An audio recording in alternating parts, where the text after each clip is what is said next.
Hype na naman talaga ang ating Renz Air Abando nitong nakalipas na FIBA World Cup 2023 na ginanap dito sa ating bansa. Talagang inaliw niya ang mga manonood na nanggaling pa sa iba't ibang sulok ng ating bansa. Tara at muli natin pag-usapan ang shooting guard ng Gilas Pilipinas na si Renz Air Abando.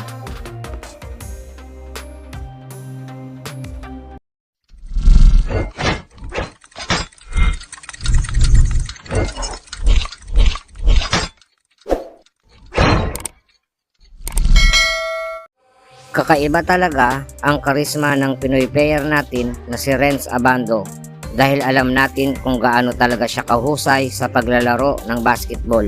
Nitong nakalipas lang na FIBA World Cup na ginanap sa ating bansa ay talaga nga naman na gumawa siya muli ng kakaibang ingay na bumuhay sa nawawalaang pag-asa ng ating koponan na tila di man lang makakasungkit ni isang panalo laban sa mga koponan ng mga banyagang dumayo sa ating bansa.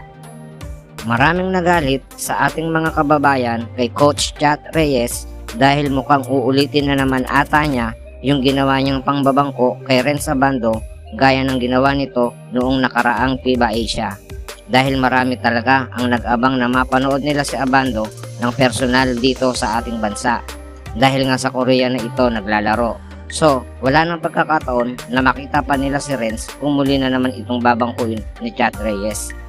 Isa si Abando ngayon sa pinakapaboritong player ng mga manonood sa Pilipinas at maging sa ibang bansa. Ika nga, talagang pang-international na ang talento niya dahil talagang makakaramdam ka ng kakaibang excitement lalo pag nasa kanya ang bola. Nagawan ko na siya dati ng episode. Doon makikita natin yung ibang highlights at yung kwento niya kung paano at naging isang magaling na player ang isang Renz Abando. Pwede natin panoorin sa channel ko. Nasa ibaba lang naman ng ilang mga videos ko. Pero syempre, kung bago ka dito sa channel ko, huwag naman sana natin kalimutan na mag-like, comment at mag-subscribe para maging updated tayo sa mga susunod na i-upload ko.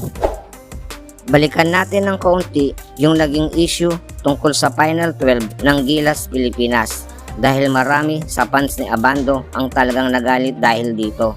Dahil baka di daw maisama ang idolo nila.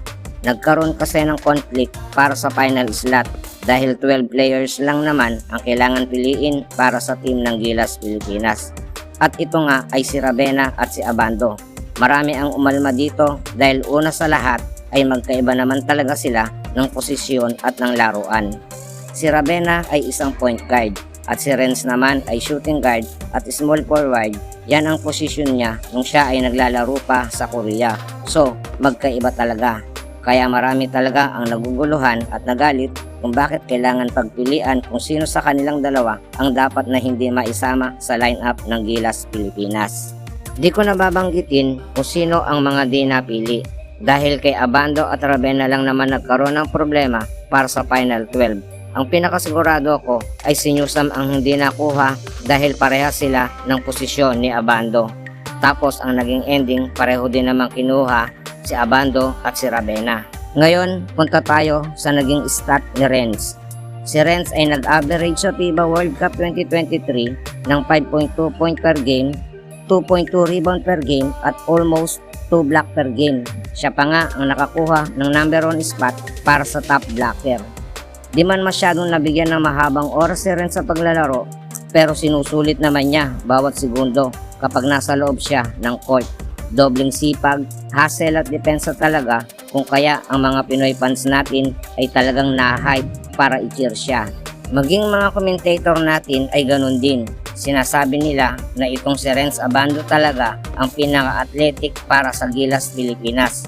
Kahit na ang NBA player na si Kylie Jones ng South Sudan ay napahanga nito.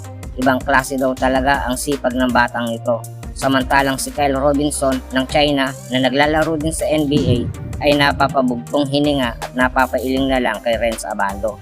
Di sila makapaniwala na merong Renz Abando ang Gilas Pilipinas na tipong mala NBA player na rin ang galawan. Umaani talaga ng papuri si Renz mula fans hanggang sa mismong player na nakakalaro niya.